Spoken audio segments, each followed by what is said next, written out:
ভগবানের রূপ একবার যে দেখেছে সেই তো মজেছে। কিবা নরহরি, কিবা ব্রজধাম, কিবা অদ্বৈত, কিবা শ্রীবাস, কিবা গদাধর, কিবা ছয় গোস্বামী পাদ, জয়রূপ সনাতন ভট্ট রঘুনাথ, শ্রীজীব গোপাল ভট্ট আর দাস রঘুনাথ, এই ছয় গোসাইয়ের করি চরণ বন্দন, যাহা হইতে বিঘ্ন নাশ অভীষ্ট পূরণ। যারা এই ভক্তি জগতে এই প্রেম সাগরে ডুব দিয়েছে, যে একবার গৌরের সঙ্গ পেয়েছে, সেই বর্ণনা করেছে। কিন্তু ভগবান কত রূপ ধারণ করেছেন আমাদের জন্য, কোন রূপের কথা বলবো বলুন তো? এত রূপ তিনি ধারণ করেছেন। সত্য, ত্রেতা, দাপর, কলি, এই চার যুগ মিলিয়ে তিনি এত রূপ ধারণ করেছে, কোন রূপের কথা বলবো ভাবা যায়। কিন্তু আস্বাদন করতে হবে। তাই প্রথমে আমরা যেটা দিয়ে শুরু করব, তিনি কখনো অরূপ, কখনো স্বরূপ, কখনো সগুণ, আবার কখনো নির্গুণ। ভগবান কখনো অরূপ, কখনো স্বরূপ, আবার কখনো সগুণ গুণযুক্ত, আবার কখনো নির্গুণ। তুমি অরূপ স্বরূপ সগুণ নির্গুণ। রজনীকান্ত সেনের গান। অরূপ স্বরূপ সগুণ নির্গুণ, দয়াল ভয়াল হরি হে। আমি কি বা বুঝি, আমি কি বা জানি, তাই ভেবে কেন মরি হে। অরূপ স্বরূপ সগুণ নির্গুণ, দয়াল দয়াল হরি হে। আমি কি বা বুঝি, আমি কি বা জানি, তাই ভেবে কেন মরি হে। ভক্তমণ্ডলী, ভক্তিমতী মায়েরা, প্রথমে যেটা আমরা আস্বাদন করলাম, প্রলয় পয়দি জলে ধৃতবান শিবেদং বিহিত বহিত্র চরিত্রমখেদং কেশবধৃত মীন শরীর জয় জগদীশ হরি। প্রযোজ্য গান, প্রযোজ্য পদ জয়দেব গোস্বামী। প্রথমে তিনি ধারণ করেছিলেন মীন শরীর। এক রাজা, তিনি গঙ্গায় নদীতে স্নান করতে গিয়ে সে দেখে একটি ছোট মাছ সে নদী থেকে উঠে এসেছে। সে মৃত্যু পথযাত্রী, মৃত্যুর দিকে সে এগোচ্ছে। কেন? কারণ জল পাচ্ছে না। রাজাও দেখে থাকতে পারছে না, রাজাও দেখে থাকতে পারছেন না। তাই তিনি কি করলেন? মাছটাকে প্রথমে হাতে তুললেন। হাতে তোলার পর মাছটা দেখছে, বলছে রাজাকে, কি বলছে? রাজা,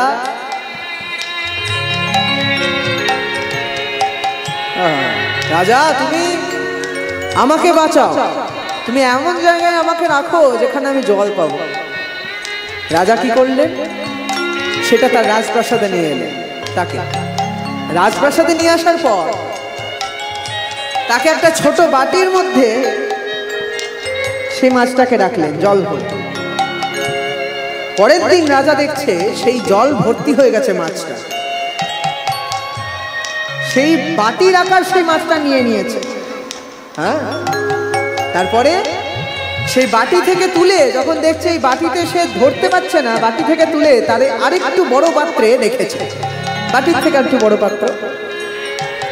পরের দিন সকালবেলা দেখছে সেই বড় পাত্রের আকারে হয়ে গেছে সেই মাছটা, বড় পাত্রের আকারে। ভক্তমণ্ডলী মায়েরা, এই ভগবানের লীলা রাজা বুঝতে পারে নাই। কি করেছে? সেই পাত্রটা থেকে তুলে রাজা তার যে কুয়ো ছিল সেই কুয়োর মধ্যে ফেলে দিয়েছে মাছটাকে। পরের দিন সকালবেলা রাজা দেখছে সেই কুয়োর আকৃতির মতো হয়ে গেছে মাছটা। আশ্চর্য! মাছটা রাজাকে বলছে, রাজা আমাকে অন্য জায়গায় রাখো, আমায় অন্য জায়গায় স্থান দাও, আমি এখানে ধরতে পারছি না।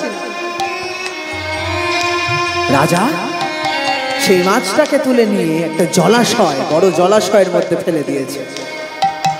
পরের দিন সকালবেলা সেই মাছটাকে খাবার দিতে আসার সময় রাজা দেখছে সেই জলাশয়ের আকৃতি নিয়ে নিয়েছে সেই মাছটি। পরের দিন সকালবেলা রাজা অবাক, মাছটাকে তুলে কোন রকমে কি করেছে, সমুদ্রে ফেলে দিয়েছে। সমুদ্রে একদম নিমেষে মুহূর্তের মধ্যে দেখলো সেই মাছটা রাজা যখন সমুদ্রের মধ্যে ফেললো, মাছটা ওই গোটা সমুদ্রের আকৃতির হয়ে গেছে। রাজা ভাবছে কাকে এনেছিল, একে? হাঁটু গেড়ে বসে হাত দুটোকে জোর করে বলছেন, কে তুমি? কে তুমি? আমাকে দর্শন দাও। সেই মীন শরীর থেকে বেরিয়ে এলেন শঙ্খ চক্র গদাবদ্ধধারী নারায়ণ। রাজা, এই দেখ আমি। ভক্তমণ্ডলী মায়েরা, কোন মাছের শরীর ধারণ করেছিলেন? শিঙি মাছ। শিঙি মাছ কেন? রাজাকে সে দৈববাণী করলেন, শোন রাজা, কিছুদিনের মধ্যে গোটা পৃথিবী জলপূর্ণ হয়ে যাবে, জলমগ্ন হয়ে যাবে। তাই তোর কাজ কি? তোর তো অনেক আছে, তোকে আমি অনেক দিয়েছি। তুই এক কাজ কর, এত বড় তুই জাহাজ বানা, এত বড় তুই জাহাজ বানা, সেই জাহাজের মধ্যে যেন গোটা পৃথিবীর মানুষ আসতে পারে। যা কথা তাই কাজ। রাজা বড় জাহাজ করেছে। দিনের দিন পর একের পর একদিন যাচ্ছে, রাজা তৈরি করছে সেই জাহাজ, কারিগর দিয়ে, নিজেও সাহায্য করছে। ভগবানের দর্শন পেয়েছে, ভগবান আদেশ করেছে, ভগবানের আদেশ পালন করছে। কিছুদিন পর পৃথিবী জলমগ্ন হয়ে গেল, জলমগ্ন সম্পূর্ণ।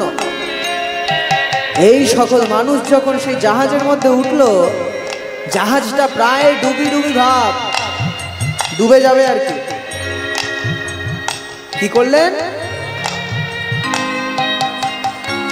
ওই শিঙি মাছের রূপ ধারণ করে, শিঙি মাছের দুটো সুর থাকে না, ওই সুর দিয়ে জাহাজটাকে এইভাবে তুলে ধরলেন। বাঁচিয়েছিলেন সকল মানুষদের মীন রূপ ধারণ করে। এই গেল প্রথম রূপ। প্রলয়াপাধি জলে ধৃতবান শিবেরং বিহিত বহিত্রয় চরিত্রমখেদ কেশবধৃত মীন শরীর জয় জগদীশ হরে। এর পরের রূপ কূর্মরূপ। ক্ষিতিরেতি বিপুলতরে তিষ্ঠতি তব তৃষ্ঠে ধরণী ধারণ কিনা চক্রগরিষ্ঠে কেশবধৃত কূর্ম শরীর জয় জগদীশ হরে।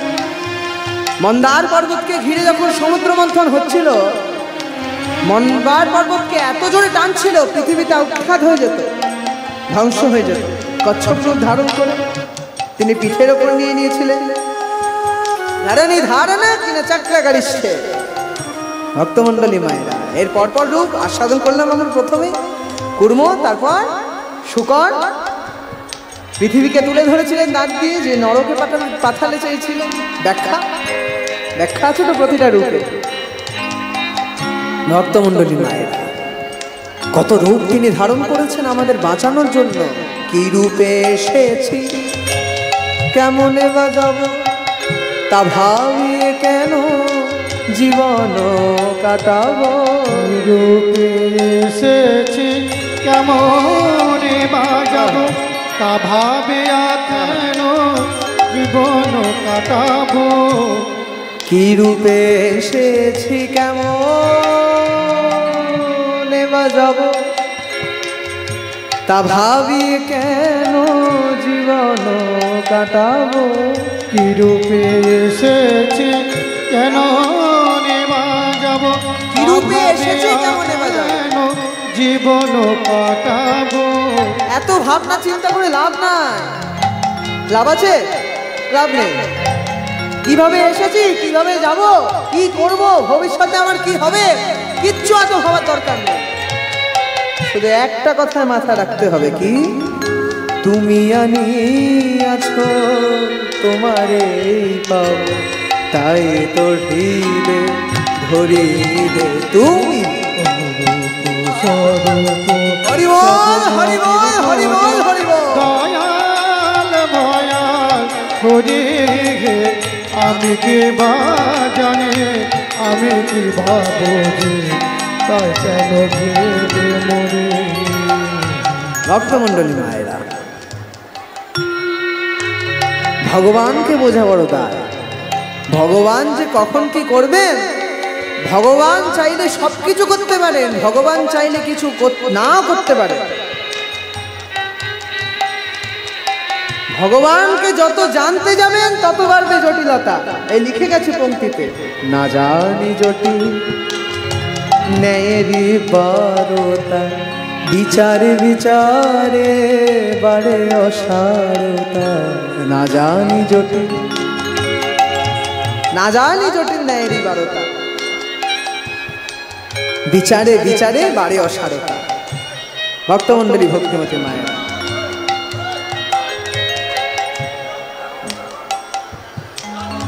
শুধু গৌর ভক্তমণ্ডলী এবং ভক্তিমতী মায়েরা, এদিকে শুনুন, এদিকে।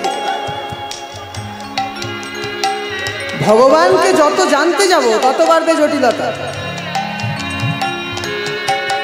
পৃথিবীতে ত্রিভুবনে 18,000 শাস্ত্র গ্রন্থ, 18,000 শাস্ত্র গ্রন্থ, 18খানা পুরাণ। এই জন্মেই যদি সব পড়তে যান তাহলে গোটা জন্মটাই পড়তে পড়তে কেটে যাবে। তাহলে আর ভগবানকে ভজনা করা হবে না। হবে? হবে না। বাড়িতে যখন পুজো হয়, যেখানে পুজো হোক না কেন, যদি কোনো বাচ্চা ছেলে থাকে, হ্যাঁ, কোনো বাচ্চা যখন ছেলে থাকে, সে যদি দৌরাত্ম্যপানা করে, তাহলে আমরা কি বলি? এই বলি তো। কেন বলি? যদি কিছু পায়ে লেগে যায়, অপরাধ হয়ে যাবে, ভগবান আমাদের শাস্তি দেবে। যেই একটু দৌরাত্ম্যপানা করবে, যা যা যা রে, যা যা যা, মানে কি যেন একটা হয়ে গেল। না না না, ভগবান অত জটিল নয়। ভগবানের মাথা যদি গরম হয়ে যায়, তাহলে তিনি 14 কোটি ভুবনের মালিক। মালিকের মাথা যদি গরম হয়, তাহলে সংসার আর ঠিক থাকবে? এই যে আপনারা যে কজন বসে রয়েছে, এই গোটা পৃথিবীর মানুষ, সবার দিকে লক্ষ্য রাখছেন স্বয়ং ভগবান, সবার দিকে। শুধু একটা পৃথিবী না, এরকম আরো কত রয়েছে যেটা বিজ্ঞানীরাও খোঁজ পায়নি এখনো। ইউনিভার্স, এক গাদা ইউনিভার্স রয়েছে, এক গাদা, কোটি কোটি ইউনিভার্স। প্রতিটা ইউনিভার্সে একটা করে পৃথিবী রয়েছে। আপনি যেমন এখানে রয়েছেন, আরেকটা অন্য ইউনিভার্সে বোধহয় আপনি আরেকজন। এখানে হয়তো কীর্তন হচ্ছে, কিন্তু আরেকটা ইউনিভার্সে এখন মহাভারত হচ্ছে, আরেকটা ইউনিভার্সে এখন রামায়ণ হচ্ছে, যে কোনো একটা কিছু একটা হচ্ছে। এই সব কিছু লক্ষ্য রেখেছেন ভগবান। তাহলে ভাবতে পারছেন তার মাথাটা গরম হলে তাহলে কি হবে? মাথাটা যদি তার গরম হয়ে যায়, তাহলে আর কিছু ঠিক থাকবে? থাকবে না। তাই ভগবান অত কঠিন নয়। এক বুড়িমা সকালবেলা উঠে সবার জন্য রান্না করতেন ভোরবেলা। তার আগে ওই নিমের দাঁতন করতে করতে ভগবানের বাল্য রান্না করতেন। নিমের দাঁতন করতে করতে। কেন? কারণ ভগবান খেয়ে বসতে যাবে।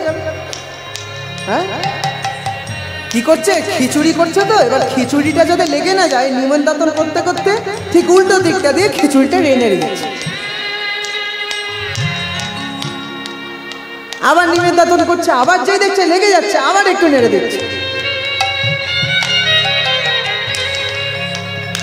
পরের দিন সকালবেলা এক সাধু এসেছে ঘরে, গৃহে। সে সাধু এসে দেখছে এই অবস্থা। বুড়িমা কি করছে? ওই একটু দাঁতনটা দিয়ে নাড়িয়ে দিচ্ছে। তাই সাধু কি বলছে জানে? ছি ছি ছি ছি ছি ছি বুড়িমা, তোমার পাপ হবে, তোমার অপরাধ হবে, তোমার নরকেও ঠাঁই হবে না। বলে কেন? কেন সাধু এরকম কথা বলছেন? কারণ তুমি এঁঠোটা ভগবানকে দিচ্ছ। ওই যে খিচুড়িটা রান্না করছো, ওটা ভগবানকে ওই এঁঠো। ছি ছি ছি ছি ছি ছি। তাহলে বুড়িমা জিজ্ঞেস করছে, তাহলে এবার কি করবো, আমাকে উপায় বলে দাও। সাধু বলছেন, শোনো, সকালবেলা উঠে যেমন তুমি বাল্য রান্না করো, সেটাকে বন্ধ করে দেবে। আচ্ছা, তারপর তারপর তুমি স্নান করবে সকালবেলা উঠে, স্নানাদি সম্পূর্ণ করে দাঁতন টাতন করে শুদ্ধ বস্ত্র পরে সবার জন্য আগে রান্না করে নেবে। হ্যাঁ, তারপরে আবার স্নান করবে, আবার শুদ্ধ হয়ে একদম পরিষ্কার জামা কাপড় পরে তারপরে ভগবানের বাল্য দিয়ে তারপর গোষ্ঠে পাঠাবে। ব্যাস, তাহলে এটাও হলো না, আর কিছু হলো না, নিয়মটাও বজায় থাকলো। পরের দিন সেই সাধুর কথা মতো বুড়িমা একই কাজ করেছে। সবার জন্য আগে রান্না করে নিয়েছে, তারপর ওইভাবে গোষ্ঠে পাঠিয়েছে ভগবানকে। ঠিক দুপুরবেলা, ঠিক দুপুরবেলা যখন বুড়িমার একটু, অত ভোরবেলা ওঠে তো, তাই বুড়িমার একটু শুধু ওই নয়নটা লেগে এসেছে। নয়ন লেগে যায় না, আমাদের চোখ লেগে যায়, ঘুম চলে আসে, ওই রকম চোখটা যা শুধু লেগেছে। সঙ্গে সঙ্গে বুড়িমাকে দেখছে একটা বালক ডাকছে, বুড়িমা, এই বুড়িমা কে? আমি তোর গোপাল। গোপাল? কিরে, তোর মুখটা এরকম শুকিয়ে গেছে কেন? মুখটা এরকম লাগছে, তোকে যে আমি গোষ্ঠে পাঠালাম, এত তাড়াতাড়ি চলে এলি, কি হয়েছে? আমাকে বল, আমাকে বল গোপাল। বুড়িমা বলছে, আমি যে গোষ্ঠে গেলাম, আমি যে খালি পেটে গিয়েছি বুড়িমা। গোপাল বলছে, বুড়িমা, যে ভোগটা রান্না করে দিয়েছো ওটা যে আমি না খেয়ে চলে গেলাম, দেরি হয়ে গেছে, আমি যে খেতে পাইনি বুড়িমা। আমার যে খালি পেট, খালি পেটে গোষ্ঠে কত কষ্ট হয় জানো? ওই যে গরুগুলো চড়াই, কত খিদে পেয়েছে জানো বুড়িমা। কেন গোপাল? আমি তো তোকে ভোগ দিয়ে তারপর পাঠিয়েছি, বড্ড দেরি করে ফেলেছে। ওই যে সকালবেলা ওই এঁঠোটা ওই দাঁতনটা দিয়ে যে নেড়ে নেড়ে তুই খিচুড়িটা রান্না করতিস, ওইটা খেয়েই তো আমি গোষ্ঠে যেতাম।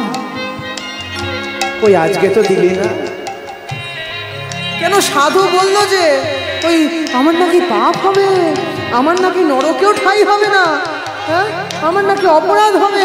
রাখ তো সাধু, সাধু সাধু করবে সাধুর কর্ম, ওকে আচার করতে হবে, ওকে বিচার করতে হবে। কেন? কারণ ও আমার জন্য ঘর ছেড়েছে, ও আমার জন্য ঘর ছেড়েছে, আমি ওকে ছেঁকে নেব। যে ওর একটু পিছুটা নাচে কিনা, ছেঁকে নেব না ওকে। ওকে আচার করতে হবে, বিচার করতে হবে। কিন্তু যারা আমার সংসারী ভক্ত, যারা সংসারে থেকে সকল সময় আমার জন্য ডাকে, যারা সংসারে থেকে সকল সময় আমাকে মনে রাখে, তাদের অনেক কিছু ছাড় আছে, তাদের এত কিছু মানলে চলে না। আমি অত কিছু মনে করি না।